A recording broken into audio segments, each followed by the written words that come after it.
Actividad política. Nos acaba de narrar mi compañera Yadira Rodríguez esta nueva postura de Ricardo Monreal diciendo: yo acompañaré a quien sea el ganador de las encuestas, cuando en otro momento acusó de una competencia injusta dentro del propio partido Morena. Renuncias como la de Marta Delgado a su puesto en la Secretaría de Relaciones Exteriores esta semana para ya sumarse de lleno a la campaña del canciller Marcelo Ebrard. La candidata, la futura aspirante Claudia Sheinbaum diciendo: hay una favorita y es únicamente la Cuarta Transformación. Muchísima actividad. ¿Cómo van justo estas llamadas corcholatas, estas figuras que quisieran abanderar a Morena rumbo a la presidencia? Vamos a platicar con Jorge Buendía, quien es director, usted lo sabe, de Buendía y Márquez, especialistas en diseño, implementación y análisis de estudios de mercado y opinión pública, sobre el corte de abril. ¿Qué tal les está yendo a todas estas corcholatas con sus estrategias? Jorge, muy buenas tardes y gracias por el tiempo. ¿Cómo te va? Buenas tardes. A tus órdenes.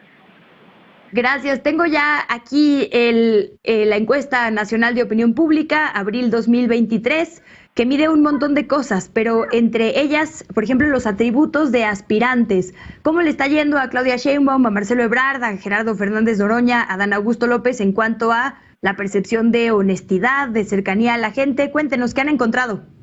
Hemos encontrado, por ejemplo, y quizá para iniciar, digamos, con lo que es una suerte de resumen de los atributos que son las opiniones positivas y negativas. Y yo creo que es importante empezar por ahí porque es como el posicionamiento general. Y aquí vemos dos bloques muy claros. Por un lado, Marcelo Ebrard y la jefa de gobierno, Claudia Sheinbaum, que son los más conocidos y los que tienen las mejores opiniones. Claudia Sheinbaum tiene 39% de opiniones positivas y Marcelo Ebrard tiene 38% de opiniones positivas. Sin embargo, Marcelo Ebrard tiene más negativos, entonces su balance de opinión no es tan favorable como el de la jefa de gobierno. Y después hay otro bloque que ya está muy rezagado o está rezagado en relación a estos dos punteros. Y aquí hay un dato interesante, porque en tercer lugar, y esta es una sorpresa porque yo creo que pocos esperaban que ocurriera esto cuando se dio la irrupción, digamos, de Gerardo Fernández Noroña en las encuestas de Morena, ya tenemos en tercer lugar a Gerardo Fernández Noroña en términos de posicionamiento de nombre y de opiniones positivas. Él tiene 18% de opiniones positivas, está muy lejos de Claudia Sheinbaum, de Marcelo Ebrard, pero aparecen en un tercer lugar. Y ya después viene Ricardo Monreal y el secretario de Gobernación, Adán Augusto.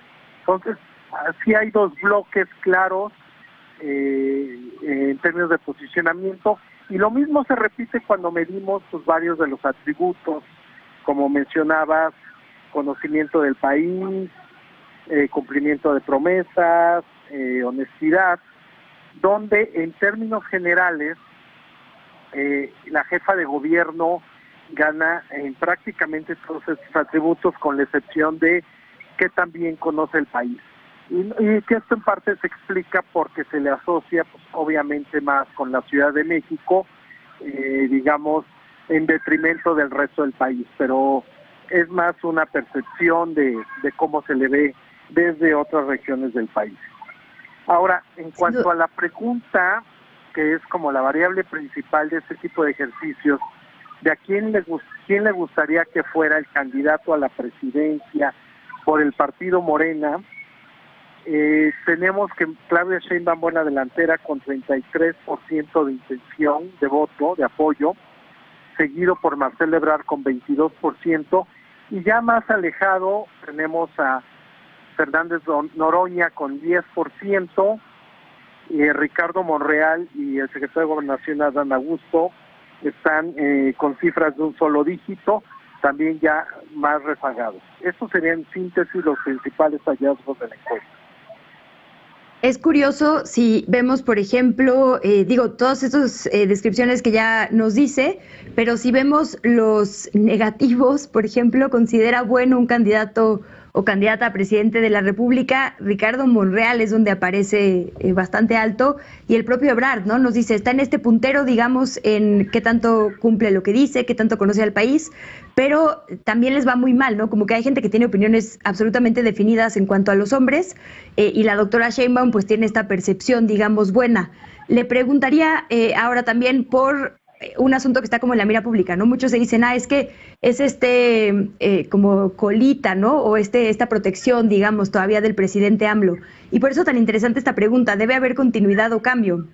A pesar de que la doctora Sheinbaum sale también evaluada, la respuesta, digamos, más frecuente es que se debe cambiar de rumbo. Es decir, si su figura per se es la que está teniendo estas opiniones y no tanto esto que se llama o que se dice en la opinión pública, la protección, ¿no? O el rezago, digamos, de Andrés Manuel López Obrador. Lo que refleja esa pregunta es la disposición al cambio que todavía se registra entre la ciudadanía mexicana y que no es algo nuevo ni exclusivo de este sexenio. Aquí lo interesante es que, a pesar de que sigue habiendo una gran disposición al cambio, la gente todavía tiene una intención de voto mayoritaria por el partido gobernante, que uno pensaría que es contraintuitivo, ¿no? Siempre el cambio se asocia con que haya una alternancia en el poder, y eso no se está dando en este caso. Pero qué bueno que mencionas ese tema, porque otro de los factores que pudiera estar pesando en estas percepciones de cambio es que una candidatura femenina, la posibilidad de que una mujer sea presidenta de la República, sí se asocia con un cambio, a pesar de que es el mismo partido en el gobierno. O sea, la gente tiene muy claro de que si se llega a dar el caso de que nuestro próximo primer mandatario sea mandataria, por ponerlo en esos términos, pues sí representa una ruptura, digamos, con los patrones que teníamos de gobernantes. Entonces, eso creo que también explica esta conciliación entre cambio, pero intención de voto mayoritaria por el partido gobernante. Ok, digamos que si vemos este balance de opinión, ya considerando los positivos y restando los negativos, ¿cómo quedarían entonces las preferencias en este momento? Pues en términos de posicionamiento, Claudia Sheinbaum tiene más 30, tiene una buena proporción de opiniones positivas y negativas, seguida por el canciller Marcelo Ebrard con más 24, que también son buenos números, y ya más rezagados están los otros personajes, ¿no? Donde incluso a veces predominan más las negativas que las positivas. Ok, ahora sabemos que no va a depender, digamos, de la ciudadanía, sí será una encuesta, pero interna, lo más probablemente, ¿no? De Morena, quien finalmente encabece al partido en esta sucesión o en esta elección del 24. Pero las preguntas que se van a hacer para decidir quién va a ser el abanderado o la abanderada son muy similares a estas, ¿correcto? Bueno, son similares a las que se han hecho en el pasado. Actualmente todavía no se definen las reglas que van a imperar en el proceso de selección para presidente. Puede ser que se repitan algunas, no todas, puede ser que se introduzcan otras. De hecho, las demandas de algunos de los participantes, como Marcelo Ebrard, es que se elija solo a través de una pregunta y no una batería de preguntas como hasta ahora se hace. Entonces, son de las definiciones que todavía tiene que tomar Morena y los participantes en el proceso. Sí, se adelantaba ayer, ¿no? Que quizás sean dos momentos de encuesta, y por lo que hemos visto en, por ejemplo, el Estado de México o Coahuila este año, son justo paquetes de preguntas que hablan sobre honestidad, cercanía y demás. Habrá que ver qué definiciones toma la dirigencia, pero será después de la contienda de este verano, como ya han adelantado.